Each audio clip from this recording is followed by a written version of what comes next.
श्री भगवते वासुदेवाय नमः। आप सभी का हमारे YouTube चैनल प्रभु वंदना में बहुत बहुत स्वागत है। आइए जानते हैं ज्येष्ठ मास के महत्व के बारे में। हिंदू धर्म में हर दिन, हर पक्ष, हर व्यक्ति का और हर माह का अपना अपना विशेष महत्व माना गया है। उसी प्रकार से ज्येष्ठ माह, जिसे देसी भाषा में जेठ का महीना भी कहा जाता है, इसका एक अपना विशेष महत्व माना गया है। ज्येष्ठ के महीने में भगवान श्री हरि का पूजन और भगवान सूर्य देवता का पूजन करना, मंगल देवता का पूजन करना शुभ माना गया है। ज्येष्ठ के महीने में धार्मिक दृष्टिकोण से इस महीने का विशेष महत्व होता है, क्योंकि इस महीने में अपरा एकादशी और निर्जला एकादशी का व्रत किया जाता है। गंगा दशहरा का व्रत आता है। वट सावित्री व्रत प्रमुख त्योहार इस माह में पड़ते हैं। मंगल ग्रह को शास्त्रों में साहस का प्रतीक माना जाता है। सभी नवग्रहों में मंगल को सेनापति का दर्जा प्राप्त है। ज्येष्ठ मास भगवान विष्णु को प्रिय होता है। इस माह में भगवान विष्णु की पूजा विशेष फलदायी होती है। ज्येष्ठ के महीने में भगवान सूर्य देव की विशेष प्रकार से पूजा और आराधना करने से आरोग्यता की प्राप्ति होती है।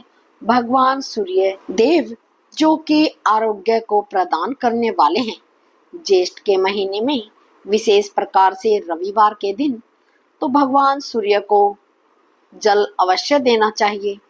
रविवार के व्रत भी करना चाहिए। भगवान सूर्य पृथ्वी पर साक्षात देवता रूप में माने जाते हैं। इससे सभी जीव जंतु और वनस्पति आदि भगवान सूर्य से ऊर्जा प्राप्त करते हैं। ज्येष्ठ के महीने में प्रातःकाल जहाँ तक हो सके तो सुबह ब्रह्म मुहूर्त में उठकर अपने नित्य क्रियाओं से निर्वृत्त होकर गंगा नदी में स्नान करना चाहिए, या फिर घर पर ही नहाने के पानी में थोड़ा सा गंगा जल मिलाकर स्नान करना चाहिए। शुद्ध वस्त्र धारण करके प्रत्येक व्यक्ति को पूरे महीने भगवान सूर्य को अर्घ प्रदान करना चाहिए। सूर्य देव सभी प्रकार के पापों को हरने वाले हैं। भगवान विष्णु का पूजन करें और अपने कुल के देवी देवता और सभी देवी देवताओं का भी पूजन करना चाहिए। ज्येष्ठ के महीने में दिन लंबा और रातें छोटी होती हैं। जीवन में ज्येष्ठ मास का विशेष महत्व है। यह माह प्रकृति और प्राकृतिक संपदा के महत्व को दर्शाता है। इस महीने में सूर्य की किरणें पृथ्वी पर सीधी पड़ती हैं। ज्येष्ठ के महीने में दिन बड़ा होने के कारण इसे ज्येष्ठ माह कहते हैं। यह मास जीवन में जल के महत्व को बढ़ाता है। ज्येष्ठ मास के दूसरे पक्षों यानी कि शुक्ल पक्ष में गर्मी अधिक पड़ती है और इसी में निर्जला एकादशी का व्रत भी पड़ता है। ज्येष्ठ मास की शुक्ल पक्ष की एकादशी तिथि को निर्जला एकादशी का व्रत किया जाता है।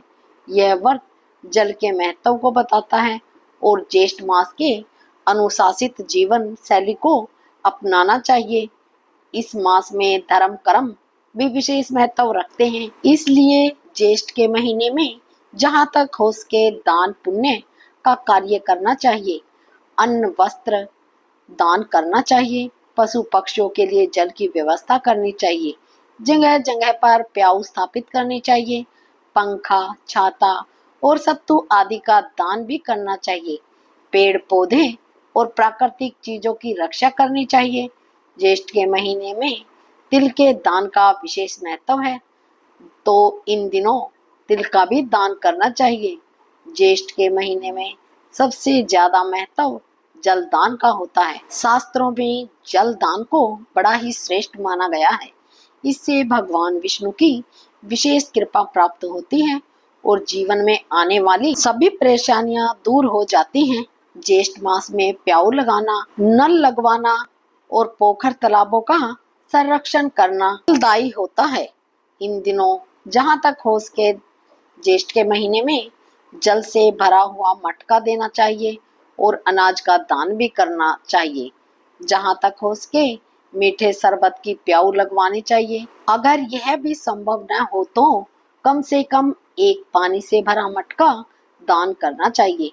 इससे ज्येष्ठ के महीने के अनंत गुना पुण्य फलों की प्राप्ति होती है। अर्घ्य देने वाले जल में थोड़ा सा लाल चंदन और लाल पुष्प डाल करके उन्हें अर्घ्य प्रदान करना चाहिए। इससे आरोग्यता की प्राप्ति होती है। अगर संभव हो सके तो श्री भास्कराय नमः, श्री देवाक्राय नमः इन मंत्रों का जाप करना चाहिए।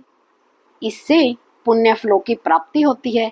ज्येष्ठ के महीने में जो भी रविवार का व्रत करते हैं उन्हें रविवार के व्रत में बिल्कुल भी नमक ग्रहण नहीं करना चाहिए। रविवार के व्रत में एक समय मीठा भोजन ग्रहण करना चाहिए, वह भी सूर्यास्त होने से पहले। अगर सूर्यास्त होने से पहले भोजन ग्रहण ना कर पाए तो अगले दिन जाकर के ही भगवान सूर्य देव को अर्घ्य प्रदान करने के बाद सूर्योदय होने के बाद भोजन ग्रहण करना चाहिए। ज्येष्ठ के महीने में विशेष प्रकार से हनुमान जी की पूजा आराधना और मंगल देव की पूजा आराधना करनी चाहिए। ज्येष्ठ के महीने में हनुमान जी को आप तुलसी की माला भी अर्पित कर सकते हैं। मंगलवार के दिन हनुमान जी को लाल चोला, लाल फूल और सिंदूर अर्पित करना चाहिए। ऐसा करने से हनुमान जी लंबी आयु का आशीर्वाद प्रदान करते हैं और उन्हें धूप दीप दिखाना चाहिए। विशेषकर हनुमान जी को लड्डू का भोग लगाना चाहिए। इन दिनों हनुमान चालीसा, सुंदरकांड, बजरंग बाण और रामचरित्र मानस आदि का पाठ करना चाहिए। इससे अनंत गुना पुण्य फलों की प्राप्ति होती है। इस महीने में जहाँ तक हो सके धर्म का आचरण करना चाहिए।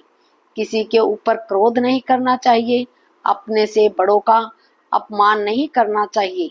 सदा महिलाओं का आदर करना चाहिए। इस महीने में भगवान का नाम स्मरण, भजन, कीर्तन आदि करना चाहिए।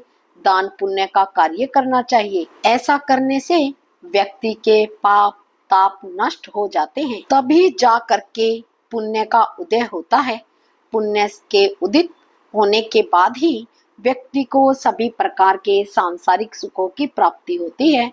तो आशा करती हूँ यह जानकारी आपको अच्छी लगी होगी। ऐसी ही और ज्ञानवर्धक जानकारियाँ प्राप्त करने के लिए आप मेरे चैनल प्रभु वंदना को सब्सक्राइब अवश्य करें और साथ ही बेल आइकन यानी घंटी को अवश्य दबाएं ताकि मेरी वीडियो का नोटिफिकेशन आपके पास सबसे पहले पहुंचे। वीडियो को लाइक और अपने मित्रों और रिश्तेदारों में शेयर अवश्य करें। सुखी रहें, स्वस्थ रहें। जय श्री राधा कृष्ण। धन्यवाद।